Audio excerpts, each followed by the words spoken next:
Hello everyone, welcome to Lucknow IS Academy and my name is Nitish Dubey. In this video, we will discuss about the fundamental right.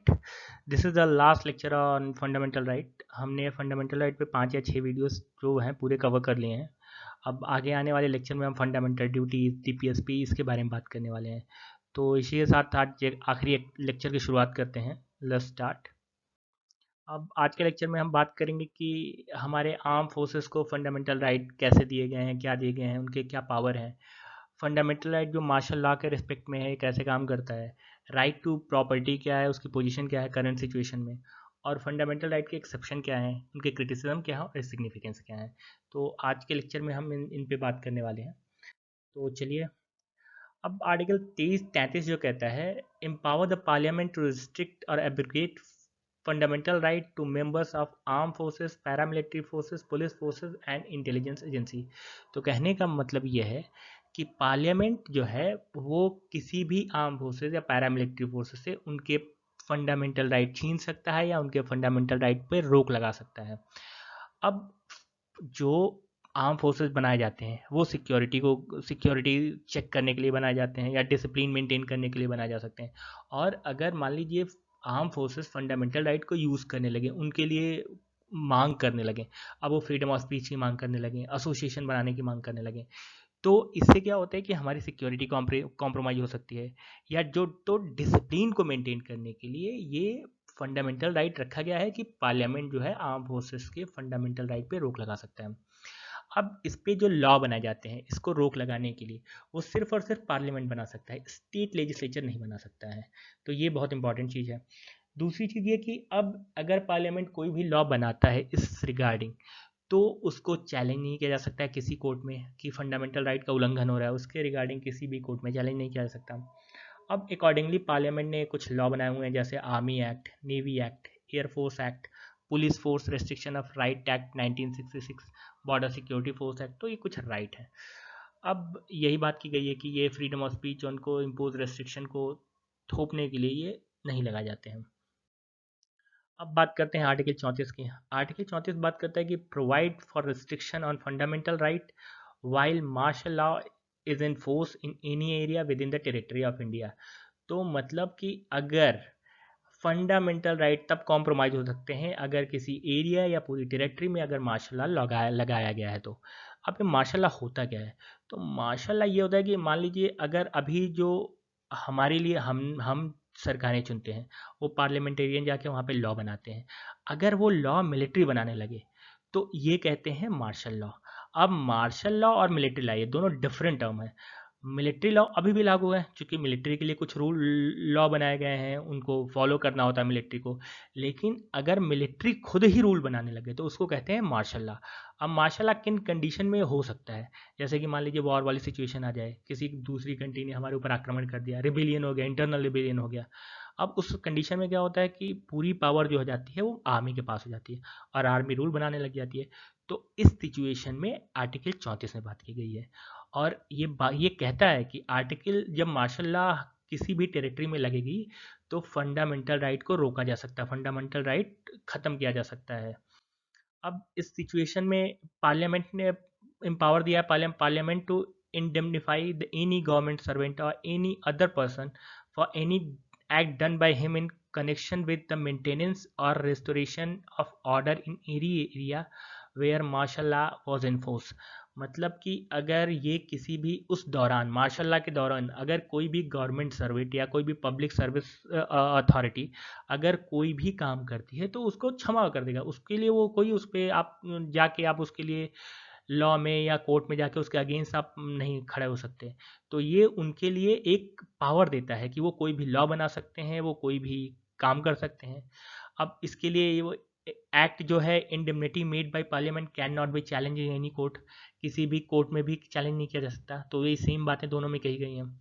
अब ये जो martial law का concept है ये हमारे India में English common law, जो कि हमेशा मोस्टली हमने जो लॉ लिया हुआ है वो ब्रिटिश से लिया हुआ है, तो ब्रिटिश लॉ जो होता है कि यहाँ भी लागू होता है. अब जो मार्शल लॉ का जो है वो इसको कॉन्स्टिट्यूशन में डिफाइन नहीं किया गया. अब ये बहुत सारे टर्म हमने जो पढ़े हुए हैं या देखेंगे आने वाले टर्म में, और ये यूपीएससी का मोस्ट इम्पॉर्टेंट मतलब उनको उससे कुछ क्रेविंग है इसके लिए कि वो क्या ये टर्म डिफाइन किया गया कॉन्स्टिट्यूशन में या नहीं किया गया, जैसे माशाल्लाह हो गया, जैसे माइनॉरिटी हो गया, तो ये टर्म कुछ डिफाइन नहीं किए गए कॉन्स्टिट्यूशन में, तो आपको ये चीज़ें हमेशा याद रखनी होगी। अब हम बात करते हैं आर्टिकल 35 की। अब ये हमारा आखिरी आर्टिकल है और इसी के साथ फंडामेंटल राइट का ये हम लास्ट आर्टिकल पढ़ रहे हैं। अब आर्टिकल जो कहता है 35 कि power to make law and to give effect to certain specified fundamental right shall vest only in the parliament and not in the state legislature. वही बात कि कुछ जो पावर हैं, कुछ जो पावर दी गई हैं लॉ बनाने के लिए, वो सिर्फ और सिर्फ पार्लियामेंट को दी गई है, ना कि स्टेट लेजिस्लेचर को। इससे क्या होता है कि यूनिफॉर्मिटी बनी रहती है। अब मान लीजिए अगर हर स्टेट, जैसे कि हरियाणा अपना बना रहा है लॉ बना रहा है फंडामेंटल राइट के रिस्पेक्ट में, अगर केरला अपना बना रहा है, तो एक एक यूनिफॉर्मिटी नहीं क्रिएट होगी। तो यूनिफॉर्मिटी बनाने के लिए ये पावर सिर्फ और सिर्फ पार्लियामेंट को दिया गया है। और इसमें एक जो चीज़ कही गई कि article 35 extend the competence of the parliament to make a law on the matter specified by above, even though some of those matter may fall within the sphere of state legislature। अभी कहने का मतलब ये कि कुछ law जो कि state या कुछ पावर जो कि स्टेट लेजिस्लेचर के अंदर आती हैं, उन पे भी सिर्फ आर्टिकल 35 के तहत पार्लियामेंट ही लॉ बनाएगा। जो पावर कुछ अगर स्टेट लिस्ट में हो तो भी, जैसे कि अनटचेबिलिटी है, अनटचेबिलिटी पे सिर्फ और सिर्फ पार्लियामेंट ही लॉ बनाएगा। तो ये कुछ चीज़ें बात की गई। अब इनमें आर्टिकल 35 में कुछ कंडीशन दी गई हैं, कुछ मतलब प्रोविजन दिए गए हैं जिन पे कि prescribe residence as a condition for certain employment in a state या यूनियन टेरिटरी, जो आर्टिकल 16 कहता है। इस पे और सिर्फ रेजिडेंस अगर कंडीशन होगा कुछ एम्प्लॉयमेंट के लिए स्टेट में, तो ये सिर्फ और सिर्फ लॉ कौन बनाएगा? पार्लियामेंट बनाएगी। Empowering court other than high court and supreme court to issue direction and writs for the enforcement of fundamental right, जो कि हमने रिट्स के रिगार्डिंग पढ़ा था कि अगर सुप्रीम कोर्ट और हाई कोर्ट के अलावा अगर किसी को पावर देनी है रिट्स इशू करने का, तो सिर्फ और सिर्फ पार्लियामेंट देगी, ना कि कोई ना कि स्टेट लेजिस्लेचर। इसके अलावा जो और बात की गई है कि रेस्ट्रिक्टिंग और abrogating the application of fundamental right to member of arm forces police forces, जो कि अभी हमने बात की आर्टिकल 33 में। Indemnifying any government servant any other person for any act done during the operation of martial law, martial law के दौरान किसी भी गवर्नमेंट सर्वेंट पे कोई भी उसके खिलाफ कोई भी कार्रवाई नहीं की जा सकती। आर्टिकल 34 में इस पे भी अगर कोई लॉ बनाना होगा पार्लियामेंट बनाएगी। पार्लियामेंट कुछ लॉ पे जैसे अनटचेबिलिटी पे, traffic in human being, force labour, इन पे सिर्फ और सिर्फ पार्लियामेंट ही लॉ बनाएगी। तो ये कुछ इंपॉर्टेंट चीज़ें हैं। अब in any law in force at the commencement of constitution with respect to any of the matter specified above is to continue in force until altered or repealed or amended by the parliament। मतलब कि अगर constitution जब से start हुआ है और कुछ भी मैटर जो है वो अगर उसको बदलना हो या अमेंड करना, वो सिर्फ और सिर्फ पार्लियामेंट ही करेगी, ना कि स्टेट लेजिस्लेचर करेगी। तो ये आर्टिकल 35 में पार्लियामेंट को पावर दी गई है, ना कि स्टेट लेजिस्लेचर को। अब प्रॉपर्टी, राइट टू प्रॉपर्टी हमेशा से एक विवादित विषय रहा है, हमेशा से। अब हुआ क्या कि जब हमारा देश आज़ाद हुआ, अब तो सरकार का पहला काम था वो ये था कि जो भी लैंडलेस लोग हैं उनको ज़मीन देना, उसके लिए लैंड रिफॉर्म लेके आई, हमारी पार्लियामेंट लेके आई। अब हुआ क्या कि राइट टू प्रॉपर्टी लेकिन दिया गया था हमने फंडामेंटल राइट में। आपने फंडामेंटल राइट में हमने बात भी की है कि फंडामेंटल राइट था राइट टू प्रॉपर्टी, बाद में जिसे 44वें कॉन्स्टिट्यूशनल अमेंडमेंट एक्ट के दौरान हटा दिया गया था। अब इससे हुआ क्या कि अब आपने रखा है फंडामेंटल राइट को, राइट टू प्रॉपर्टी को फंडामेंटल राइट में, और आप ला रहे हैं लैंड रिफॉर्म के तहत आप बड़े लोगों की ज़मीन छोड़ के लेबरलेस को दे रहे हैं जिनके पास ज़मीन ही नहीं है। अब वो कोर्ट में चले जाते थे। तो राइट टू प्रॉपर्टी मतलब एक हमेशा एक टसल देखने को मिली पार्लियामेंट में और सुप्रीम कोर्ट में, हमेशा एक टसल, क्योंकि लोग सुप्रीम कोर्ट जा रहे थे। तो यही वो बात करता है राइट टू प्रॉपर्टी के बारे में कि ओरिजिनली जब राइट टू प्रॉपर्टी बना था तो 7 फंडामेंटल राइट थे पार्ट 3 के अंदर, जिसमें आर्टिकल 19(1)(f) और आर्टिकल 31 ये दोनों डील करते थे राइट टू प्रॉपर्टी से। आर्टिकल 19(1)(f) बात करता है कि every citizen have the right to acquire, hold and dispose of property, उनको प्रॉपर्टी रखने का, एक्वायर करने का, होल्ड करने का अधिकार है पूरा। और आर्टिकल 31 बात करता है कि whether citizen or non-citizen, the right against deprivation of his property guaranteed to every person। और ये लास्ट ईयर का आया हुआ क्वेश्चन है यूपीएससी का कि किसकी प्रॉपर्टी को गारंटी दी जा, किसकी प्रॉपर्टी को रखा जा सकता है, तो सिटीजन और नॉन सिटीजन किसी की भी प्रॉपर्टी को छीन नहीं सकता, ये आर्टिकल 31 में कहा गया था। अब इसमें 2 रीजनेबल रिस्ट्रिक्शन लगाए गए थे जब उस समय था, प्रेजेंट सिचुएशन ये नहीं है, ये जब उस समय था, उस समय 2 रिस्ट्रिक्शन लगाए गए थे। पहला कि ये सरकार प्रॉपर्टी तभी छीन सकती है पब्लिक पर्पज में। अभी पब्लिक पर्पज बहुत ही वेग हो जाता है। अब मान लीजिए आपकी ज़मीन छीनी गई और कह दी गई पब्लिक पर्पज के, पब्लिक के उद्देश्य के लिए, तो क्या इसका कोई मतलब तो नहीं निकलता है, तो ये कंडीशन दी गई थी। दूसरा कि payment of compensation to owner, अगर आपने किसी से कुछ लिया हुआ है और आप उसको कंपनसेट नहीं कर रहे हैं तो उसलिए आपकी ज़मीन छीनी जा सकती है, उसलिए आपकी प्रॉपर्टी ली जा सकती है। तो ये 2 कंडीशन थी, ये पास सिचुएशन, पास कंडीशन थी।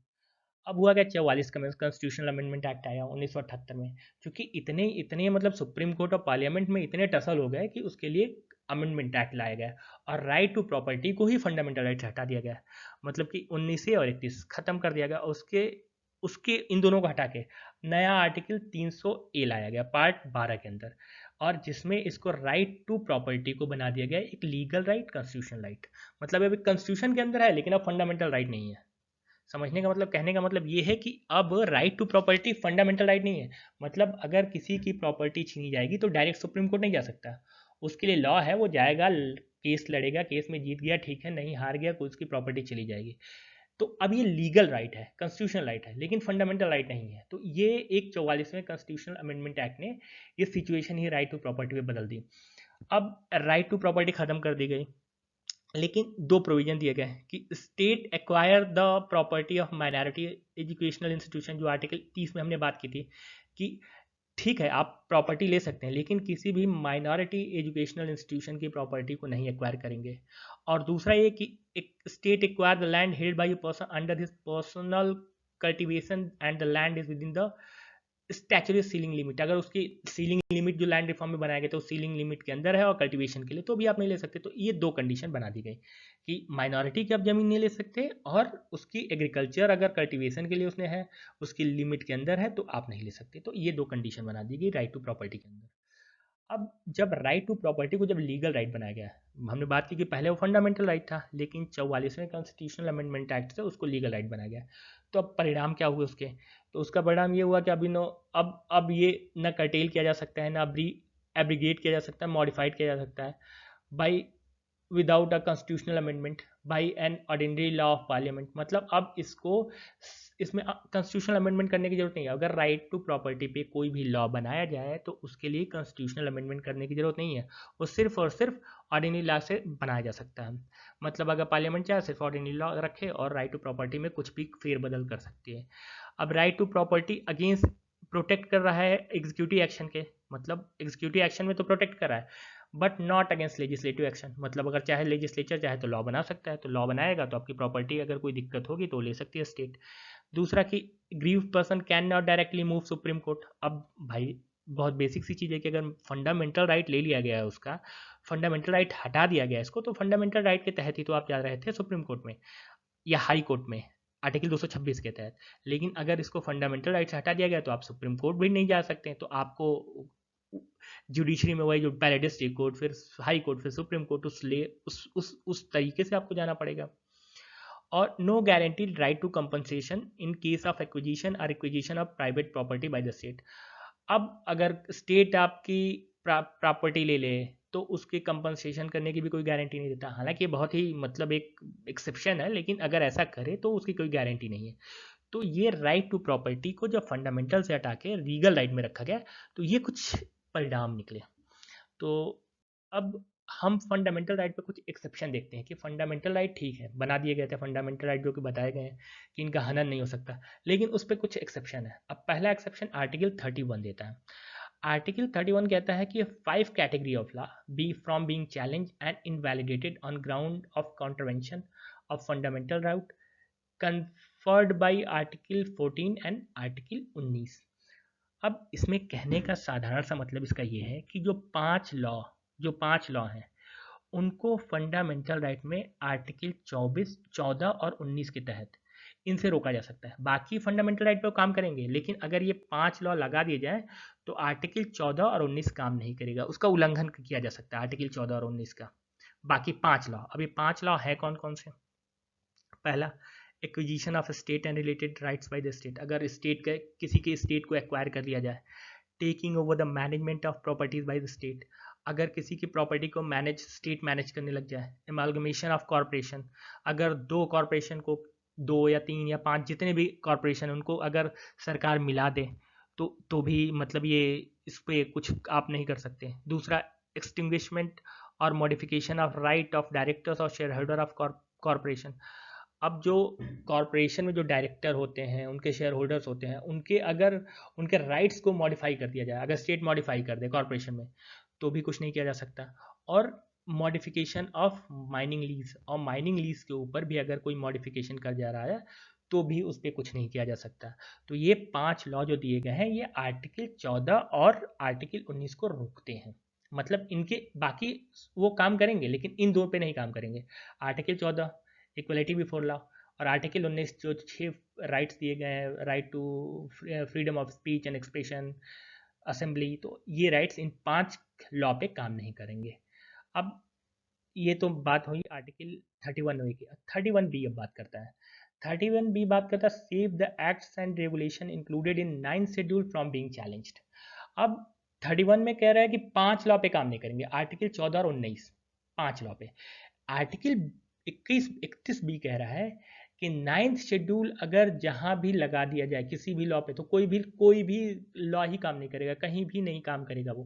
कहने का मतलब ये है कि अब वही जो लैंड रिफॉर्म वाला जो मैंने बात बताई थी अभी आपको, तो लैंड रिफॉर्म हुआ वो शेड्यूल 9 में, शेड्यूल 9 उसके लिए बनाया गया। पहले 8 शेड्यूल थे, शेड्यूल 9 लाया गया। अब हुआ क्या, कुछ भी जो चीज़ें होती थी जहाँ से अगर कोर्ट में केस उसके खिलाफ जा रहा है या कोई भी दिक्कत आ रही है तो उसको 9th शेड्यूल में डाल दिया जाता था। अब 9th शेड्यूल में अगर डाल दिया जाए तो आप कोर्ट में जा ही नहीं सकते, क्योंकि उसको चैलेंज ही नहीं कर सकते आप उसको। अब ये दिक्कत हो गई, क्योंकि अब पार्लियामेंट कोई भी रूल चाहता है उसको 9th शेड्यूल में डाल देता था। फिर आता है IR कोहेलो केस। इन्होंने रूल दिया कि देखिए ऐसा है कि जो एक हमने कॉन्सेप्ट पढ़ा था कि बेसिक स्ट्रक्चर वाला, बेसिक स्ट्रक्चर का जो कॉन्सेप्ट पढ़ा था, तो यहाँ पे ये मर्ज करता है IR कोहेलो केस। उसमें ये कहता है IR कोहेलो केस में कि किसी भी लॉ पे ब्लैंकेट इम्यूनिटी लगाना गलत है। ये जुडिशियल रिव्यू को मतलब ये अगेंस्ट है उसके, कि आप ऐसे थोड़ी नहीं है कि कोई भी लॉ बनाएंगे और उसको इम्यूनिटी दे देंगे रख के। तो इसीलिए उसने इस केस में कहा गया कि आफ्टर 24 अप्रैल 1973, मतलब उसके पहले तो ठीक है, क्योंकि उसी समय केशवानंद भारती 24 अप्रैल 1973 में केशवानंद भारती केस हुआ था और उसी में ये कुछ बेसिक स्ट्रक्चर वाला कॉन्सेप्ट आया था कि उसके पहले तो आप डालेंगे ठीक है, लेकिन अगर उसके बाद के कोई भी लॉ अगर आर्टिकल 31B में आपने डाल दिया तो उस पर जुडिशियल रिव्यू होगी, मतलब आप उसको रोक नहीं सकते। तो लेकिन अगर उसके पहले करेगा तो उस पर इम्यूनिटी है। तो कहने का मतलब यह है कि आर्टिकल 31B जो है, जो कि 9th शेड्यूल में कोई भी लॉ डालने पे इम्यून कर देता था, उस पर कोई भी आप चैलेंज नहीं किया जा सकता था। अब बात करते हैं आर्टिकल 31C की। अब आर्टिकल 31C जो बात करता है, इसमें 25वें कॉन्स्टिट्यूशनल अमेंडमेंट एक्ट 1971 में 2 प्रोविजन डाले गए। पहला कि no law that seeks to implement that directive principle specified in article 39B और C shall be void on the ground of contravention of fundamental right conferred by article 14 और article 19। अब कहने का मतलब है कि 2 डायरेक्टिव प्रिंसिपल, इसमें directive principle जो कि हम बाद में इसके बारे में बात करेंगे, इसमें 2 डायरेक्टिव प्रिंसिपल 39B और C, इनको आर्टिकल 14 और 19 ये उनका इनको फॉलो कराने के लिए आर्टिकल 14 और 19 का उल्लंघन किया जा सकता है। मतलब कि ये आर्टिकल डायरेक्टिव प्रिंसिपल में जो आर्टिकल 39 और B हैं, इनको इम्प्लीमेंट कराने के लिए आर्टिकल 14 और 19 के साथ थोड़ा सा छेड़छाड़ किया जा सकता है, मतलब इनको दरकिनार किया जा सकता है। कहने का मतलब ये है। तो डायरेक्टिव प्रिंसिपल को आर्टिकल 39B के तहत थोड़ा सा ऊपर स्थान दिया गया, कहने का मतलब ये है। और no law containing a declaration that is giving effect to such policy shall be question in any court on the ground that it does not give effect to such policy. और कोई भी ऐसा लॉ नहीं बनाया जाएगा जो कि authority question कर सके। अब लेकिन केशवानंद भारती केस फिर यहीं आता है। केशवानंद भारती केस में कहता है, केशवानंद भारती केस में ये कहा गया सुप्रीम कोर्ट ने कि जो सेकंड प्रोविजन है, ये वाला प्रोविजन, ये प्रोविजन अनकॉन्स्टिट्यूशनल और इनवैलिड हो गया। मतलब इस पर कोई अब ये काम ही नहीं करता है। अब सिर्फ बात ये हो गई है कि सिर्फ ये वाला ए रह गया है, क्योंकि ये जुडिशियल रिव्यू, मतलब इस पे जुडिशियल रिव्यू जो बेसिक स्ट्रक्चर है, अब कह रहा है कि ये बी पार्ट जो कह रहा है, इसका कह रहा है कि क्वेश्चन ही नहीं किया जा सकता, लेकिन बेसिक फीचर में जुडिशियल रिव्यू की बात की गई है, तो ये तो आर्टिकल ही खत्म हो गया, इन्होंने तो पार्ट ही खत्म कर दिया। लेकिन अभी ए वाला पार्ट अभी भी है, जो कि ये कहता है कि डायरेक्टिव प्रिंसिपल में जो आर्टिकल बी और सी हैं, इनको इनको इम्प्लीमेंट कराने के लिए आर्टिकल 14 और 19 को दरकिनार किया जा सकता है। तो ये बात रही आर्टिकल 31C की। अब हम बात करते हैं क्रिटिसिज्म, फंडामेंटल राइट। अब फंडामेंटल राइट दिए गए तो उनके कुछ क्रिटिसिज्म भी दिए गए हैं। तो पहला इसका क्रिटिसिज्म है एक्सेसिव लिमिटेशन। अब आपने बात की कितने एक्सेप्शन दिए गए हैं, कितने रिस्ट्रिक्शन दिए गए हैं, हमने खुद भी देखा है कि कितने हर हर आर्टिकल पे लिमिटेशन की बात की गई है। और यहाँ तक कि एक जो कंस्टिट्यूएंट असेंबली में जो एक मेंबर थे, उन्होंने ये कहा था कि इसको फंडामेंटल राइट नहीं नाम होना चाहिए, इसके इस टॉपिक का नाम होना चाहिए लिमिटेशन ऑन फंडामेंटल राइट। इतने ज़्यादा लिमिटेशन दिए गए हैं। दूसरा, नो सोशल और इकोनॉमिक राइट। पहली बात की जो फंडामेंटल राइट है वो सिर्फ पॉलिटिकल राइट की बात करता है, ये सोशल और इकोनॉमिक राइट की बात ही नहीं करता है। तो इसीलिए इस पे इसका क्रिटिसिज्म होता है कि सिर्फ पॉलिटिकल राइट दे के आप कैसे काम चला सकते हो, ये स्टेट की गारंटी, इसकी स्टेट की जिम्मेदारी बनती है कि वो लोगों को सोशल और इकोनॉमिक राइट भी दे। तो उसके लिए डीपीएसपी लाया गया, जो कि हम बाद में बात करेंगे। नो क्लैरिटी, मतलब कोई आपने फंडामेंटल राइट में कोई क्लैरिटी नहीं, कितने वेग हैं, कितने एम्बिगुअस हैं। अब जैसे कि कुछ भी, जैसे public order, minority, reasonable restriction, ये कितने वेग टर्म है, इनका कुछ भी मतलब निकाला जा सकता है। अब जो लॉ जानेगा यही इनके मतलब बता सकता है, तो ये कोई इनकी क्लैरिटी नहीं है। नो परमानेंसी, नो परमानेंसी का मतलब ये है कि मतलब पार्लियामेंट इन्हें जब चाहे ख़त्म कर सकता है, जब चाहे, पार्लियामेंट के ऊपर है। हालांकि बेसिक स्ट्रक्चर आने के बाद से कुछ चीज़ें बदल गई, लेकिन फिर भी अभी बहुत सी चीज़ें हैं। अब जैसे राइट टू प्रॉपर्टी था, जो पहले फंडामेंटल राइट था, अब वो ख़त्म कर दिया गया, तो परमानेंसी ही नहीं है। सस्पेंशन ड्यूरिंग इमरजेंसी, इमरजेंसी के दौरान इन पर सस्पेंड लगाया जा सकता है कि उसमें केवल दो जो आर्टिकल 20 और 21 है, इनको छोड़ के बाकी सब पे सस्पेंड किया जा सकता है।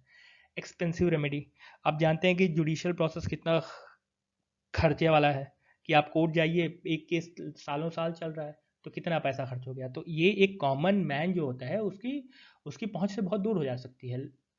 दूसरा, next is preventive detention. Preventive detention की जिसमें हमने बात की थी कि आपको जुर्म करने से पहले ही गिरफ्तार कर लिया जाए। अब ये किसी भी डेमोक्रेटिक कॉन्स्टिट्यूशन के पार्लियामेंट, किसी भी डेमोक्रेटिक कॉन्स्टिट्यूशन के पार्लियामेंट के सॉरी, किसी भी डेमोक्रेटिक कॉन्स्टिट्यूशन में है ही नहीं है प्रिवेंटिव डिटेंशन वाला केस, लेकिन सिर्फ इंडिया में है ही। नो कंसिस्टेंस फिलॉसफी, अब इसमें एक फिलोसफर है, उस उन्होंने कहा है कि फंडामेंटल राइट जो दिया गया है कॉन्स्टिट्यूशन में, इसमें कोई फिलॉसफी नहीं, कोई कोई है ही नहीं फिलॉसफी कि इंडिया ने कहाँ से ये लिया है। अब इसीलिए प्रॉब्लम यही होती है कि सुप्रीम कोर्ट और हाई कोर्ट को हमेशा डिफिकल्टी होती है कि वो कैसे इंटरप्रिटेट करे फंडामेंटल राइट को। तो ये क्योंकि कोई फिलॉसफी ही नहीं है इसकी, तो इस पर भी क्रिटिसाइज किया जाता है। अब फंडामेंटल राइट के सिग्निफिकेंस क्या है, तो bedrock of democratic system of the country. अब डेमोक्रेटिक सिस्टम के लिए बेडरॉक है। फंडामेंटल राइट लोगों को पावर देता है, और डेमोक्रेसी के लिए लोगों के पास पावर होना कितना जरूरी है। Provide necessary condition for the moral protection of the man, moral protection दे रहा है। Formidable serve the formidable bulwark of Indian liberty, individual को लिबर्टी प्रदान करता है। रूल ऑफ लॉ बना रहा है, फंडामेंटल राइट दे रहा है, तो लॉ लॉ को प्रमोट कर रहा है ये। Protect the interest of minority के बारे में, वीकर सेक्शन ऑफ सोसाइटी को, उनको प्रोटेक्ट कर रहा है। स्ट्रेंथन द सेक्युलर फैब्रिक, भाई रिलीजियस, लिंग्विस्टिक, इन पे पावर देके इन्होंने सोशल फैब्रिक को स्ट्रेंथन किया हुआ है। Check the absoluteness of the authority, कि कहीं स्टेट पावरफुल ना हो जाए, उसी के लिए, उसको चेक करने के लिए फंडामेंटल राइट ला गया था कि लोगों को पावर दी गई, तो ये उसको भी चेक करता है, स्टेट की अथॉरिटी को भी चेक करता है। Facilitate the participation of people in the political and administrative process, अब लोगों को पार्टिसिपेशन के लिए ये प्रमोट करता है कि पॉलिटिकल और एडमिनिस्ट्रेटिव प्रोसेस में, कि आप आइए और हिस्सा लीजिए इसका। तो इस तरह हमने बात की फंडामेंटल राइट पे सिग्निफिकेंस की, और इसी के साथ फंडामेंटल और राइट वाला जो टॉपिक है ये कंप्लीट हो गया। And this is the question, you can see it, and this is all for the lecture.